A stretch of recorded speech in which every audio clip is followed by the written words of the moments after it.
ময়নার গজিনায় ভোট প্রচারে তৃণমূল বিজেপি। লোকসভা নির্বাচনের পর ময়নার গজিনা অঞ্চলে প্রথম সমবায় সমিতি নির্বাচন হতে চলেছে। আর কয়েকদিন পর গজিনা সমবায় সমিতির নির্বাচন। ইতিমধ্যে এই অঞ্চল তৃণমূল বিজেপির নেতৃত্বগণ, কর্মী সমর্থকগণ সমিতির ভোট প্রচারে ব্যস্ত। গজিনা অঞ্চল তৃণমূল কংগ্রেসের সম্পাদক অভিজিৎ মণ্ডলের নেতৃত্বে তৃণমূলের ভোট প্রচার চলছে। অপরদিকে বিজেপির জেলা সম্পাদক চন্দন মণ্ডলের নেতৃত্বে বিজেপির ভোট প্রচার চলছে। প্রসঙ্গত, গজিনা সমবায় সমিতির বিগত বোর্ড ছিল তৃণমূল কংগ্রেসের। আসন্ন নির্বাচনে কারা বোর্ড গঠন করতে পারে তার জন্য অপেক্ষা করতে হবে। আমরা আগামী 13/8/2024 তারিখ গজিনা সমবায় সমিতির পরিচালক মণ্ডল নির্বাচন। এই নির্বাচনে তৃণমূল কংগ্রেস সমর্থিত প্রার্থীদের পক্ষে আমরা নির্বাচনী প্রচার করছি। বিজেপি কিন্তু অভিযোগ করছে যে এই সমিতির যে পরিকাঠামোর একটা অভাব রয়েছে, সেটা নিয়ে কি বলবেন? আমরা গজিনা সমবায় সমিতি যা পরিকাঠামো আছে যথেষ্ট, এবং অর্থনৈতিকভাবে গজিনা সমবায় সমিতি ময়নার মধ্যে একটা শ্রেষ্ঠ জায়গায় আছে। এখানে ব্যাংকিং পরিষেবা, বার্ধক্য ভাতা, বিধবা ভাতা থেকে বিভিন্ন রকম লক্ষ্মী ভাণ্ডারের পরিষেবাগুলো ইতিমধ্যে গভর্নমেন্ট অনুমোদিত আমরা পেয়েছি এই বোর্ডে। আগামী দিন এই পরিষেবা এখান থেকে মানুষ পেতে পারে। এবং এই সমবায় সমিতি যাতায়াতের রাস্তা ইতিমধ্যে টেন্ডার হয়েছে। গ্রাম পঞ্চায়েতে বিগত পঞ্চায়েত বোর্ড টেন্ডার করে গেছে, এবং সেই সঙ্গে ময়না পঞ্চায়েত সমিতি থেকে এই সমবায় সমিতির প্রাচীন নির্মাণের জন্য একটা স্কিম নেওয়া হয়েছে, টেন্ডার হয়ে গেছে। এবং পূর্ববর্তী গ্রাম পঞ্চায়েত এই সমিতির জন্য পৃথক শৌচাগার পুরুষ মহিলা এবং পানীয় জলের সাবমার্সিবল এবং সমবায় সমিতির ভিতরে যে রঙিনীকরণ কাজ আমরা করেছি, এবং এই মাঠে তিনবার ধরে এনার্জি স্কিমের মাধ্যমে এই মাঠ ভরাটের কাজ আমরা করেছি।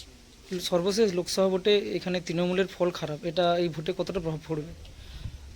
না, আমরা অস্বীকার করতে আমাদের কোনো দ্বিধা নেই। আমরা পঞ্চায়েত নির্বাচন, লোকসভা নির্বাচনে আমরা গজিনা গ্রাম পঞ্চায়েতের 4টা বুথে তৃণমূল কংগ্রেস আমরা পিছিয়ে পড়েছি বিজেপির মিথ্যাচার এবং মানুষকে বিভিন্নভাবে প্রলোভনের কাছে। কিন্তু এই সমবায় সমিতি নির্বাচনে এই প্রভাব পড়বে না, কারণ সমবায় সমিতি যারা সদস্য সভ্য আছেন তারা যথেষ্ট বুদ্ধিমত্তা এবং তাদের যথেষ্ট বয়স, তারা অভিজ্ঞতা সম্পন্ন। তারা সমবায় সমিতি থেকে যে পরিষেবাটা পেয়েছেন সেই পরিষেবা সচল রাখার জন্য তারা তৃণমূল কংগ্রেস প্রার্থীদেরই ভোট দেবেন। গজিনা সমিতি কতটা অর্থনৈতিকভাবে স্টেবল অবস্থা রয়েছে? এই মুহূর্তে গজিনা সমবায় সমিতি তার সিসি অ্যাকাউন্টে প্রায় 30,72,000 টাকার মতো জমা আছে। আপনার নাম, পরিচয়? আমি অভিজিৎ কুমার মণ্ডল, গজিনা অঞ্চল তৃণমূল কংগ্রেসের সম্পাদক। সমবায় সমিতির ভোটে লক্ষ্য করে আমরা বেরিয়েছি। তো আমরা আশাবাদী যে আমরা 12টা আসনে 12টাই জিতব। বিরোধীকে একটাও সিট আমরা দিচ্ছি না, এইটুকু আশা। এবং মানুষের সাড়া বহুত রয়েছে। এবং গজিনা সমবায় সমিতির যে সমিতির অবস্থা, ভগ্ন অবস্থা, একটা চলার রাস্তা নেই, এবং সেখানে সমিতির যা খুলে খুলে সিমেন্ট বালি যেন খুলে পড়ে যাচ্ছে। শুধু ওটা নয়, ওই সমিতির নিচে যেভাবে মদ্যপ অবস্থা বা মদের বোতল পাওয়া যাচ্ছে, যেন ওটা সমিতি নয়, অন্য কিছু লাগছে।